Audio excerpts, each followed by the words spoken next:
ஆத்ம வணக்கம். இன்னைக்கு நாம் அறிமுகப்படுத்தக்கூடிய ஒரு அற்புதமான நூல் ஆத்ம ஞான களஞ்சியம்.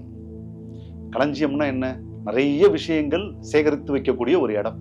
அதே மாதிரி ஆன்மாவை பத்தி, ஆத்ம ஞானத்தை பத்தி, இந்த இரண்டினுடைய முக்கியமான இலக்கான முக்தியை பத்தி எல்லா விஷயங்களும் சேகரித்து தொகுத்து களஞ்சியமாக இருக்கக்கூடிய ஒரு நூல் தான் ஆத்ம ஞான களஞ்சியம்.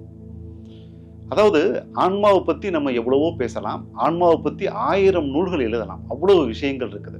ஆனா ஒவ்வொரு விஷயத்தையும் வெவ்வேறு கோணங்கள்ல சொல்லும் பொழுது அந்த சாதகர் புரிஞ்சுக்கிட்டு சரியாக பயணம் செய்வதற்கு அவருக்கு உதவியாக இருக்கும்.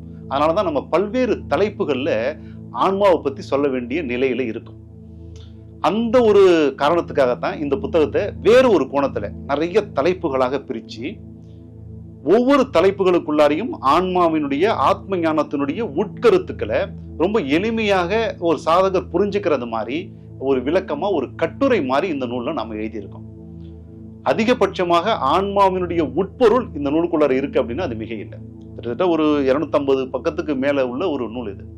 ஒரு அற்புதமான களஞ்சியம். இந்த களஞ்சியமும் உங்களுடைய கைகள்ல தவழணும். குருமகரிஷியினுடைய ஆசீர்வாதம்.